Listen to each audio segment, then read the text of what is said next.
This question belongs to compiler design subject and was asked in GATE CSE 1992.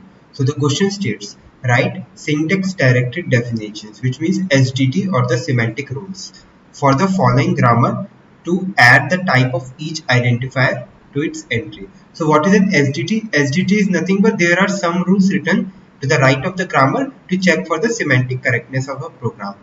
So we are for the grammar to add type to each identifier to its entry in the symbol table. So we have to write the semantic rules to define the type of each of the identifier during semantic analysis. Rewriting the grammar is not permitted and semantic rules are to be added to the ends of production only. Okay. So see carefully this statement. What this is saying? Rewriting is not allowed, which means we have to use the same grammar and semantic rules are to be added to the ends of production only. So what it means? This means that this is an S attributed grammar. Okay. And S attributed is a subset of L attributed. Thus it is also an L attributed grammar. Okay. And if it is L attributed grammar, which means it will have inherited attributes.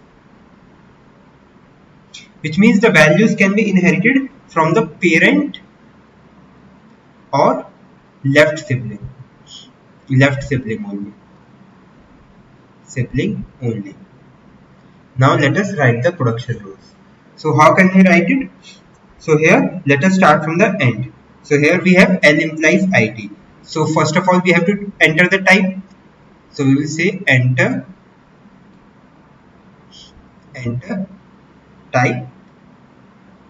We will take id.entry as a parameter and L.in. This L is an inherited attribute. Now what we have to do? We have to do L implies L comma ID. So what can be the rule for this? The rule for this can be, first of all we will enter the type. So we will have enter underscore type. We will take id.entry and L.in. And then we will assign this L to this L. So we will have L1, we will create a new stance, L1.in equals to L.in. Okay. Now what is the type of this? So we will have t.type is real. What will be the type of this? We will have t.type equals to integer. Type equals to integer. And what is the type for this? So type for this will be, which we are performing these operations. So this operation can be performed only when both the types are same. So it will be L.in equals to t.type. Okay. So this is our solution to this. Now let us see the second question. So the second question states, write 3 address intermediate code, which means quadruple codes for each of the Boolean expression in the sequence as it would be generated by the compiler. Partial evaluation of Boolean expression is not permitted. Assume the usual rules of precedence of the operator. So this is our expression. We need to write the quadruples.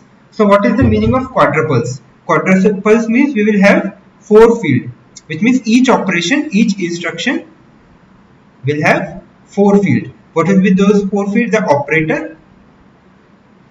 Let me create the table for you. It would be much easier.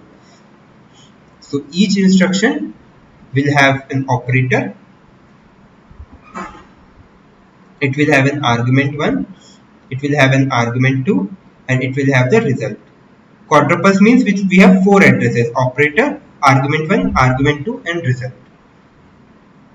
Now we will fill this table. Okay. Now this is our expression: a plus b greater than c plus d, or a greater than c, or and b less than d. So how can we express this? Let us assume we take t1 to be a plus b. We create temporary variables and we take t2 to be, let me write it over here only. Okay, let me assume t1 to be a plus b, t2 to be c plus d. So how this becomes equivalent to, it will have t1 greater than t2, or let me assume t3 equals to let us take a greater than c and b less than d. Now we can take t1 greater than t2 to be a new variable. Let us assume t3 equals to t1 greater than t2. So it got again reduced to t3 or a less than c. So we can take t4 as a less than c, a new temporary variable. So t3 or t4, and we can have t5 as b less than d. Okay, so it will have t3 or t4 and t5. Now we can have an expression for this. We can assume t6 equals to t4 and t5. So it becomes equivalent to t3 or t6, which can be again stored in another variable t7. So t7 is t3 or t6. So this is our quadruple representation. Now let me write it in the form of table. So first of all we have the operator plus, argument 1 is a, argument 2 is b, and the result is stored in t1.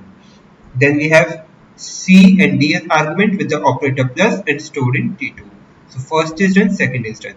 Then for third we have the operator greater than, the arguments are t1 and t2, and the result is stored in t3. Then we have this, result is stored in t4, the inputs are taken from a and c, and the operator is greater than. Sorry, I think here it's greater than, and here it's less than c. Okay, now we have the result in t5. We have the operators b and d, arguments, and the operator is less than. Then we have t4 and t5, and the operation is and the result is stored in t6. Then we have result in t7. The arguments are in t3 or t6, and the operator is or. So this is our table for this. So this is the answer for the first question, and this is the answer for the second question.